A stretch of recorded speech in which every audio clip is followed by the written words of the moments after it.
Good morning, all you black unicorns out there. So, I haven't had a morning minute in a little bit because I've been trying to move around. And then, of course, like clockwork, I got the malaria. It's like every few months or so, 4 to 6 months, I seem to catch this damn malaria. But the good thing is, I always catch it early. So, when I take the meds and stuff, within 3 days, four tops, I'm back to good. I'm back normal. So I thought I'd bring you guys a morning minute and talk to y'all about embracing life and giving respects to the original goat, our era goat, Mr. Paul Mooney. Because ain't nobody able to use the word cracker like he used the word cracker. There's some old heads that came before him that were very good at it too. But for me, Paul Mooney was a type of comedian that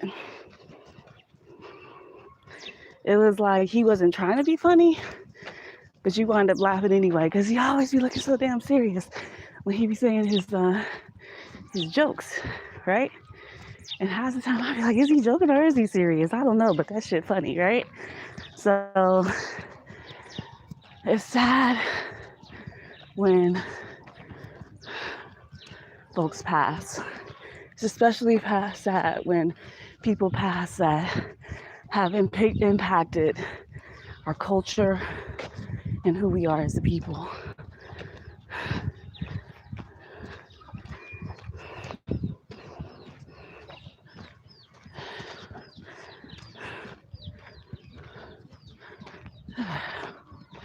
Okay, I told you I ain't been out in a while, so I'm getting back in that groove and shit, this heat.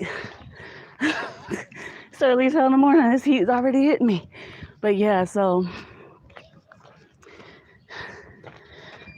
I find that with the passing of Paul Mooney, that I'm reflecting more on, life itself. And it's not just Paul Mooney. I had a client that I was recently informed about. It's been a couple weeks, and he passed here in Ghana. And it's just, it's sad, and it's crazy how one day you can be here and the next day you can be gone forever. So, when I say RIP to Paul Mooney, I also have to say RIP to Mr. Errol Hunt. He's a good man, good guy. Loved Ghana, absolutely loved Ghana, and wanted to see good things happen here. And was in the process and already did really good things for communities here in Ghana, mainly and specifically in the Cape Coast region, or in the central region, in the Cape Coast area. But, it makes you think about life in general. It makes you think about the time you waste complaining and making excuses. And it just makes you think about embracing what you do have, accepting what is there, instead of making a multitude of excuses about your life. At least that's what it is for me. Okay, I gotta cross the street. Give me a second. I'm approaching the street. Yeah.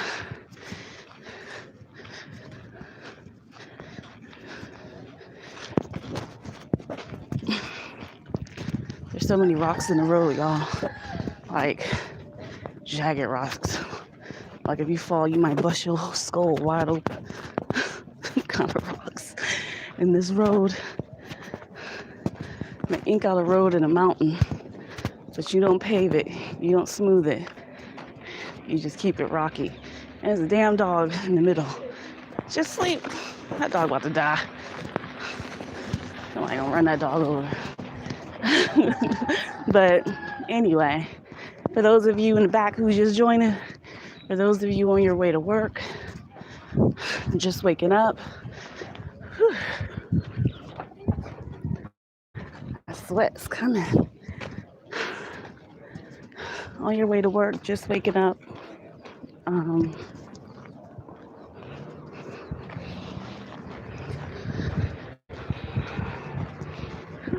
right, let's get that sweat under control. Okay. Okay, it looks like it reconnected. So yeah, y'all are joining me on my morning minute as I try to get my exercise in because your girl is getting a little bit unbecoming. They say here, I ain't comfortable with something just chunky. I gotta get out there and kick rocks. And of course I need to do other stuff, but right now I'm kicking rocks for a couple miles. But we're talking about embracing life and just acknowledging and respecting those that came before us, like Paul Mooney and Mr. Errol Hunt, who both passed recently. Y'all know I believe in cracker-free zones. That's just me. At the same time, I don't believe in segregation. So I think you can have a cracker-free zone without having segregation when you come to Africa. It's a great thing. It's fantastic. Because most crackers ain't gonna go where you go. They're not gonna be comfortable because they gotta live in Crackerville. But some of you certified crackers, y'all CCs out there, gotta be so close to them, it live like them, act like them, want to be them so bad, but then want to claim B1 or whatever the fuck. Living in boxes or overpaying in rent when you could be using that money to build. It's dumb. It's dumb. But I see it over and over and over again here. People coming out here wanting to live in East Legon, one of these other bougie ass areas where the places aren't even nice. Some are nice, don't get me wrong, but they're just like totally average places, you know, and you paying high ass rent in dollars, $1,000, $1,500, $2,000, $3,000 a month in rent that you pay all at one time to the landlord. And you got a bunch of cicada boys over there renting the house next door to you. And, you know, they over there doing love scams and all kind of, good morning, sorry. All kind of scam shit. And then you be like, well, I'm paying this much money and it's supposed to be blah, blah, blah. You know, hey. Y'all niggas want to come over here and live like y'all in the States, renting. That's stupid. The logic of it is dumb. Oh, let me fix up this person's house so I can be comfortable while I try to build mine. While you fixing up that person's house and they own it and you don't, they keeping all the shit you put in there. Remember that. But it's just the decision making is dumb. But when you are embracing your life, in my personal opinion, you should be to a point where you have long-term goals that you're trying to achieve and fulfill, not these short-term instant gratification bullshit. That's what 20-year-olds do. You know, I'll even give you a pass up until you about 32. After that point, you don't get to be a dumbass. You don't get to keep making bad decisions. And even then, I just feel like that's even too old. It's ridiculous. Bad decision after bad decision is going to leave you ass out as you get my age or older, you know? So, some of y'all sit there in the States and be like, oh, and I'm not talking about you guys who are close to retirement, like you're going to retire in a year or 2 years or something. I'm talking about the people this motherfucker. Oh, Jesus, they're so busy looking at you, about to run your ass over. His old ass, raggedy ass car can't even freaking go up the hill and shit. It's not even a hill. Get your life looking at me. You better divert your eyes. Anyway, as I was saying, I can stay on my path. Okay. A little bit too much dust over here. Okay, anyway, as I was saying, when you embrace life, you need to stand in your truth. And you need to understand what that is. So many people are trying to find themselves in other people. Oh, I have to be in a relationship. I just got out of one, but I have to get in another one because, I don't know what I like. I don't know what I want to do because I only focused on what he wanted and how he wanted to do things and what he wanted me to do, or vice versa. Everything revolved around her. I gave her all my money. I put her in school. I paid for this. I did that, because I thought we were going to get married. And then it doesn't work out. And either you left hating everyone or you left chasing others to fulfill that hole you have. Sometimes, y'all, it's okay to be by yourself. Sometimes, y'all, it's okay to sit back and just be like, oh, these little tiny kids are just adorable walking to school. But sometimes it's okay. As a matter of fact, for me, at some point, everyone needs to have time by themselves outside of a relationship. This is why I don't think people should marry in their 20s. I think it's crazy because you change a whole lot when you hit your 30s. And then as you mature, you're constantly evolving and changing. Now, of course, some people won't change. They'll be childlike, petty, and stupid their entire lives. But they are the exception, not the rule, right? But, for those of you who have gone through divorces, separations, breakups, it's okay to be alone for a little bit because you need to take time to understand who you are, where you're going. What are your likes and dislikes? What do you really want in a relationship? And what do you have to offer that relationship? And how can you work in partnership? And I say this from experience. I took the time that I needed,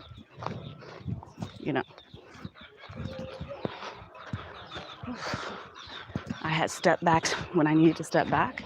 And I took a couple years for me to discover what do I want? What do I really want?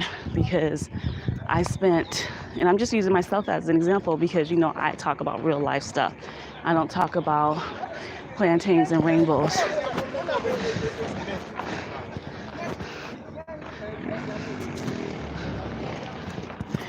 Yeah, I don't talk about plantains and rainbows. I'm not selling y'all false hopes and dreams and shit. I spent half my adult life, because I had children so young. By the time I was 21, I had 2 kids. So I spent half my adult life 100% focused on my children and purposely decided to turn down 2 proposals because I just couldn't be with any man that couldn't fully accept my children as their own. And some men just can't do that. And then also, I can't be trapped in one place. I am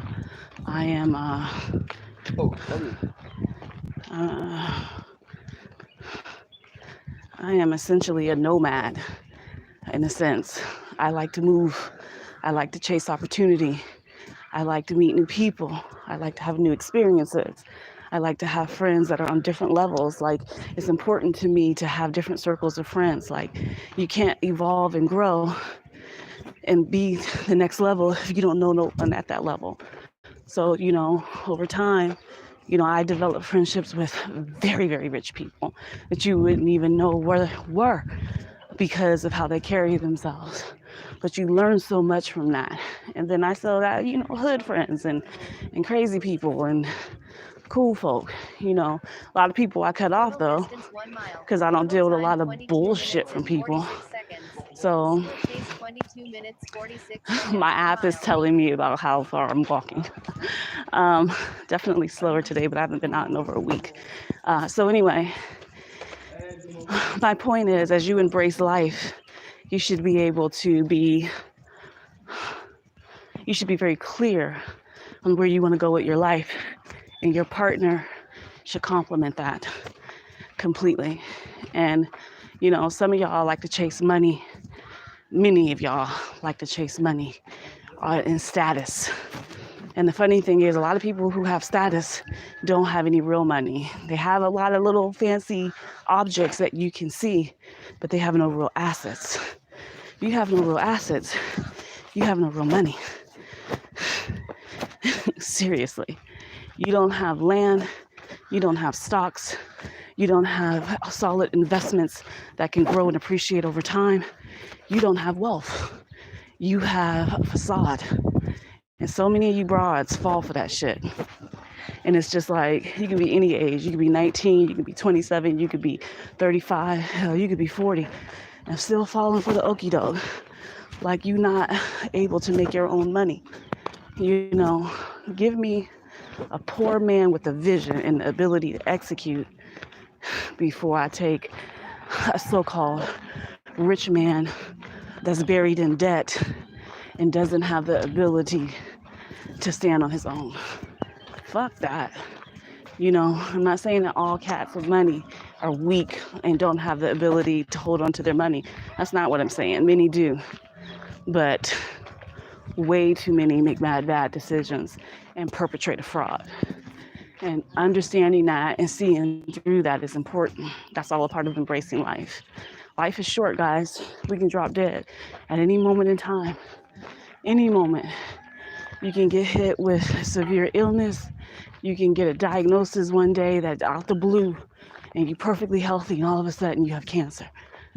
Not just any cancer, but like stage 4. There's only a few months for you to live type cancer. You know what I'm saying? It's not just COVID taking motherfuckers out. It's life. So embracing life is essential, you know, as we mourn for all those who have fallen this year. And I'm only talking about in this video Paul Mooney, because he's hilarious and has always made us laugh. And I always talk about them crackers freely.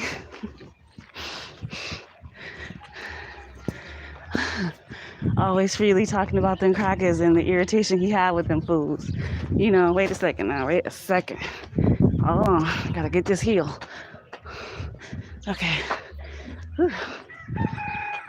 My Lord Jesus. This is my heel, if you guys can see it. About to walk up them steps. Those steps be giving me the battle. I mean, them steps be battling. Yeah. All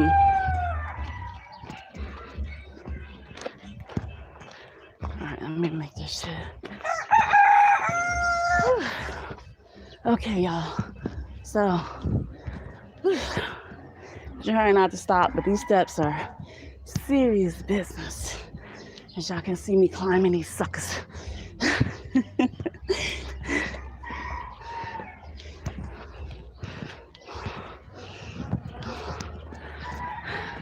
Good morning. Good morning. Yes, I'm getting it. I'm climbing these steps. All right. These sucker boy. Oh, Lord Jesus. These steps be getting me every time. Every time I gotta climb these steps, I want to run like Rocky did in Philly. And be like, I am the champion. Right? And then you have that background. Yeah. So, I really hate when they burn this trash.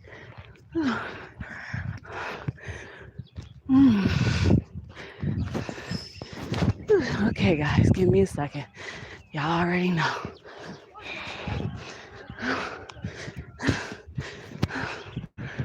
Okay.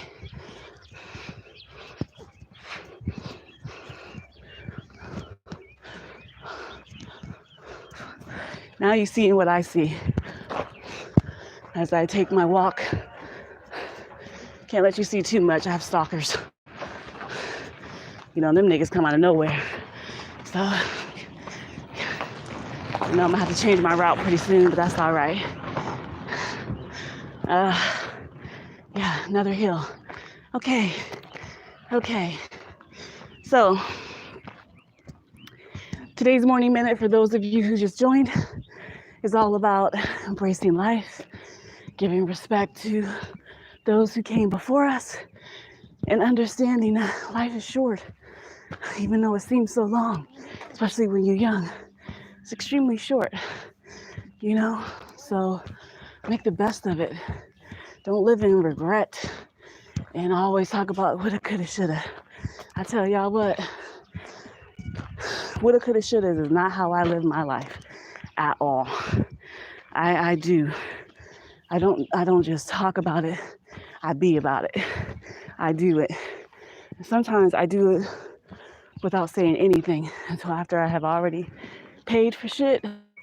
And then I just be like, oh yeah, I'm about to bounce in like 2 months. And people be like, what you talking about? What you mean? What? I mean, you haven't mentioned it. It's so sudden. Why do you do something last minute? Oh, I've been thinking about it plenty. I just ain't talking about it with you hoes, because all y'all gonna do is be negative and tell me what I can't do and how I'm gonna fail and what's not possible. So I'm done talking to people about what I'm gonna do. I mention some things here and there, and then I stop talking and I start doing. Good morning. And then I start doing. And when I start doing, I keep going. Unless I realize what I'm doing isn't going to work, or I don't have any passion for it. And sometimes when you lose your passion for something, you have to give it up. You have to walk away from it, because you're not going to be successful at it. Because every time you hear a no or questions that you don't like, you're going to sit up there and think, why am I going through this shit? It's dumb. I don't feel like talking to you niggas no more. And that happens. And it's weird when it happens, because, you spend a lifetime working on something and then boom. But I guess that's how life happens when you spend time building a career and working in that field. You sometimes just need to change flavor and pace. And I say that to those of you who, this is not just meant for like old people, retirees, shit like that. This is meant for anyone with the maturity level and the ability to understand where I'm coming from. It's okay to divert from what you went to school for, or from what you're told you're supposed to do. It's okay. You know what I mean? It's your life at the end of the day. You're going to have to live the life. No one can live it for you. Not your parents, not your spouse, not your man, not your woman. It's your life. Yours and yours alone. Will it impact other people? Of course it will impact other people. But at the end of the day, it's all you. So, I mean, that's food for thought. It's kind of why, although I try to impart knowledge onto my children, and I try to share with them things that they should do to set them up to be more successful and beneficial when they get my age, you choose to take that advice or you don't. That's fine, but I'm going to give it to you anyway, even if you're being rude or getting smart or acting like you know everything, because you in your 20s. 20-year-olds get on my last nerves because they always feel like they know everything, and I just be sitting there like, I am old enough to be your mother, because I am, and I don't know everything, right? And that's the thing. Nobody knows everything. We all know a good amount of something. And if we share things with each other, we can learn new things, And I guess I think about that more and more, because I've been talking a lot to Lance Skirb, who I did a collaboration with last night, and we'll be doing more in the future. And we were just talking about different things. And it's just funny how you can learn something from someone that you didn't even expect to learn something from. I'm not saying that I can't learn from Lance. I'm just saying that he introduced me to some things that I was just like, wow, I didn't even know you could do that. Or I didn't even know that's how it works, you know? And then vice versa. I introduced him to some things and we're just talking and vibing back and forth, learning from each other and things that are helpful for both of us here while we're in Ghana. Not while, we're both moved permanently. While we're, as new people moving to Ghana, as newer repatriates, we're sharing different things. Because Ghana is not easy to live in. And I think a lot of you guys think it's just, you know, oh, well, y'all motherfuckers think it's rainbows and plantains, but it ain't. You know what I'm saying? I told y'all Negroes, this shit is hard. Hard. It's hard. You know, this shit is crazy. But it's worth it. You know what I mean? But it's definitely not a cakewalk at all.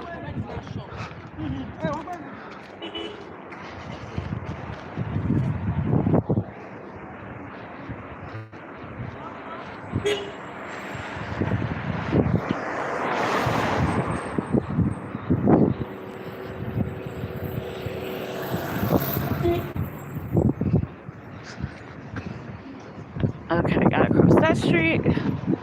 All right, so found some shade. Lord Jesus, I was getting hot.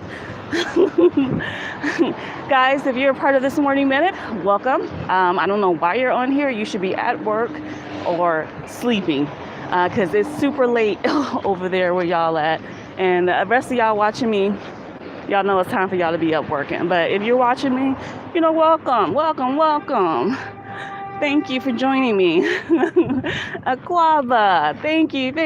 I appreciate you guys for joining me this morning as I just talk about embracing life and remembering those who passed. Because Paul Mooney was like, you know, I feel like Paul Mooney has been around since he's been around since I came of age, right? So he was already well established.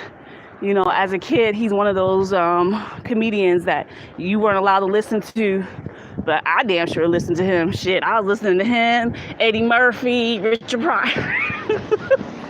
You know, 'cause back in the day, let me tell y'all something. I'm coming before these whole digital music and CDs. I'm from the era of albums and cassettes. And folks used to have the comedy albums, literally comedy albums. You put it on a record player and you listen to it. So, you know what I'm saying? Me and my cousin, when her parents would leave, throw that on her dad's record player and listen to that shit. You know what I'm saying? And don't get me going over to one of my friend's house. Come on now. She had a record player in her room. She's like, damn girl, you got your own record player and shit. Rich. That's like VCRs and shit. Like, yeah, I'm old. I told you. Whenever I go down this way, I always lose connection. Yeah. But I mean, I'm just saying that because, you know, you would always hear Paul Mooney sounding super serious when he be talking. And the look, the facial expression would be like, I wish a nigga would fuck with me while I'm talking, right? And he just be calling crackers cracker. He will call a cracker to their face. Like, I don't know why your cracker ass sitting over here laughing and shit. Like, what? I'd be like, oh, he's my hero. Right? When you call crackers right to their whole ass face and you don't even blink and dare them motherfuckers to say something to you, it's the best feeling. It's the best thing ever.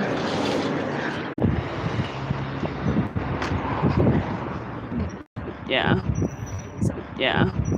So he will be missed. You know, there's some new folks on the scene that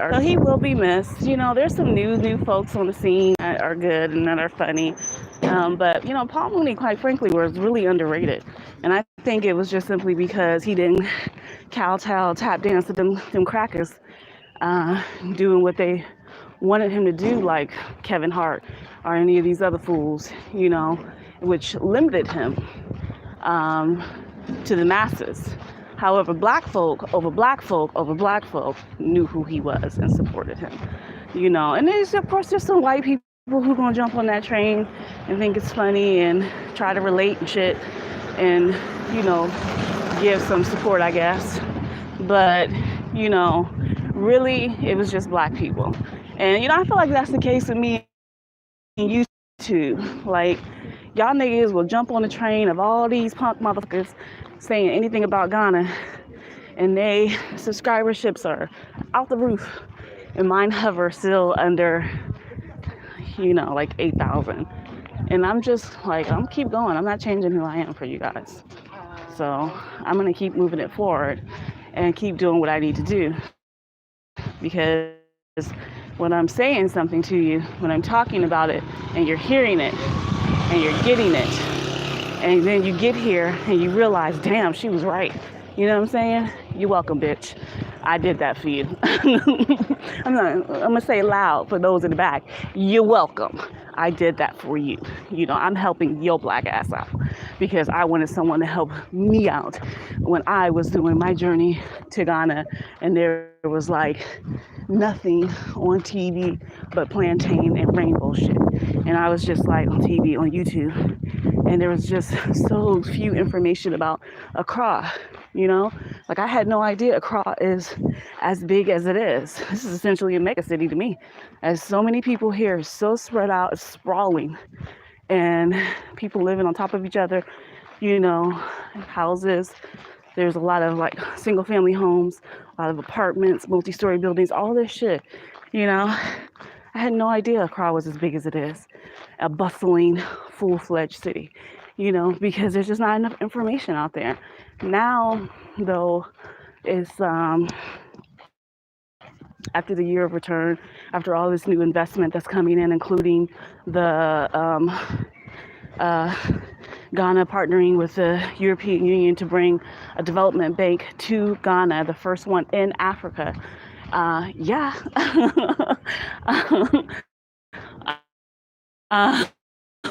That's a huge deal. That's a huge deal. That's saying, okay, we see you, Ghana, and we see your impact on the world, and we see how you can mobilize the diaspora, and not just the Ghanaian diasporans, the one who have Ghanaian parents or something like that, but the black diaspora the world over, from North America to South America to Ghana, bring employment to Ghana and take advantage of African Continental Free Trade Agreement.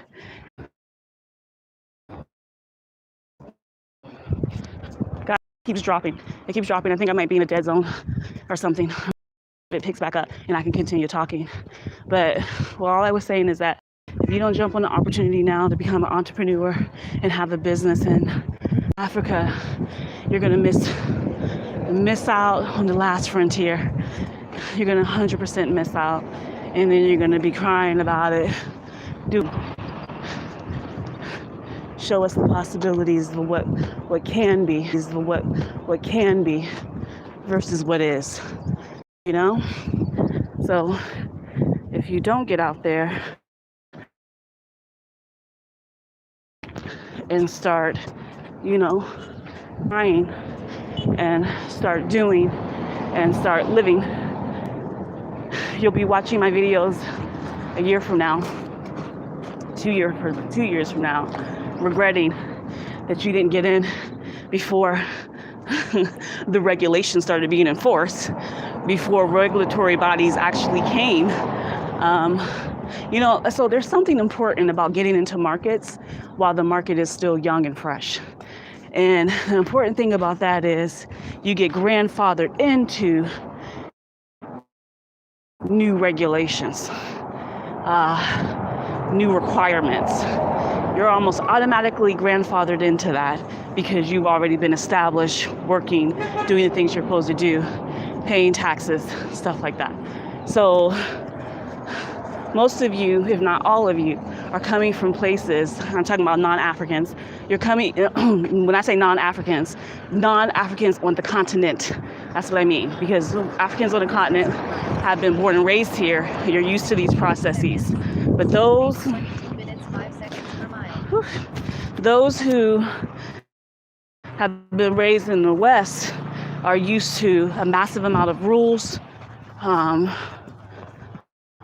massive amount of obstacles and requirements and penalties. We're used to that. So you do things in a timely manner so you don't get penalized or in jail or some other crazy shit, right? And because you're used to that, you don't understand entering into a field when the field is in its infancy. And I didn't understand that until I moved to Germany, to be perfectly honest. And I didn't understand that because, you know, coming from the States, white men will, and white women, they will shoot you down every time you try to speak. They will make you doubt yourself, doubt your abilities. They will make you feel inferior, even when you don't even realize they're making you feel inferior. But when I went to Germany, and then when I came to Ghana, I saw something extraordinary. This confusion about what blockchain is and how it can be used. And the correlation of blockchain to distributed ledger and the impact and value of cryptocurrency. These are brand new markets, brand new technologies. And then you add that into the evolution of AI, you have big data, and then you're just sitting here like highly confused when people seem to be completely perplexed by any cloud service, training, everything. So that's like, I mastered AWS when I was there because there were so many free trainings, people in tech, because they were trying to get adoption. And adoption of the cloud was minutia. Of course, it's exploded since COVID, but that same principle is what occurs here. And here, that's true in so many freaking areas. You know, those of you in construction, man, those of you who know how to create, manufacture, construction materials to build with, Jesus Christ, this place is gold. You have no idea. You just don't have the fortitude or the belief in self to come here and make it happen. Because everything they build with is imported. Like, what the fuck? Everything is imported.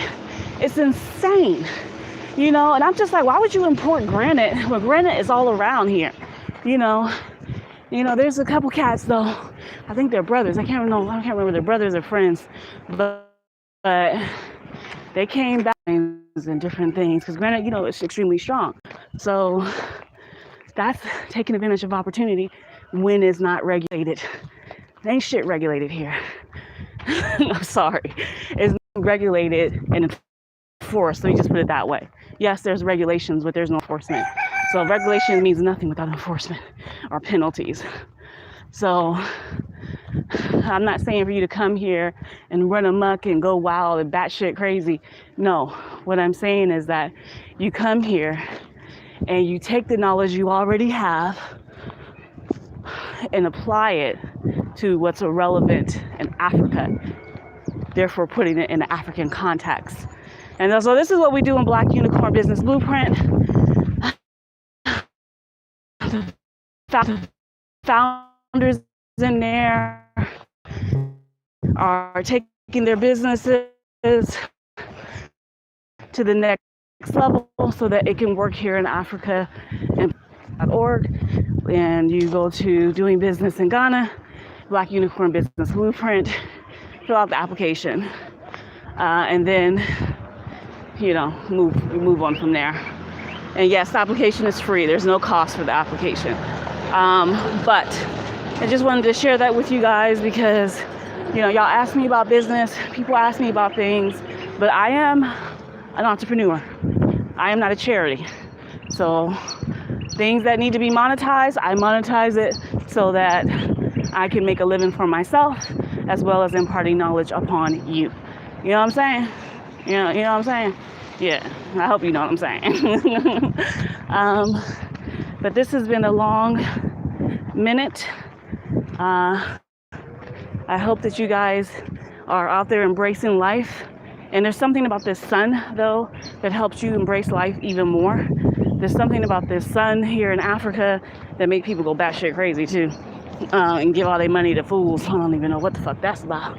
But I'm just saying, there's something about this sun, something knowing that the sun is going to rise every day, that you can see the stars vividly in the sky, that the moon seems like you can almost touch it. There's something about Africa. There's something about this continent, and there's something about Ghana that will make you love it despite all the nonsense, you know? So, yeah. I mean, at least that's what it is for me. I don't know what it is for other people, but that's what it is for me. And so, as I look at Africa right now and see all these houses sitting on the mountains, I have a perfect view of all of them right now. The view is just beautiful. Let me see if I can turn this a little bit so you can kind of see the view. I don't know if you guys can see it, but like I can see all the houses on the mountain and stuff, you know? And if I turn the other way, I can see it as well. See? I don't know if you guys can see it, but yeah, so it's just like sometimes you need to get out the house, take a walk, and experience life. And I feel like if those of you who are coming here to visit, even if you are coming to visit family, you know, it's okay. I personally feel that you shouldn't be going out every day. Like trying to go to clubs, bars, restaurants and shit. Sometimes you need to sit your ass at home and walk around your neighborhood. Talk to the people that live there. Talk to the people in the neighborhood. Get to know somebody. You know what I mean? Learn some Tree or Fanti or wherever you are in Ghana and whatever language they speak. Learn something, because everybody will be your teacher. Lord knows I got many and I still am bad at it. But yeah, so embrace life. Have a good morning. Have a good week. Enjoy yourself. And I will hit you guys later with another video. Deuces. I said deuces. It's so dumb.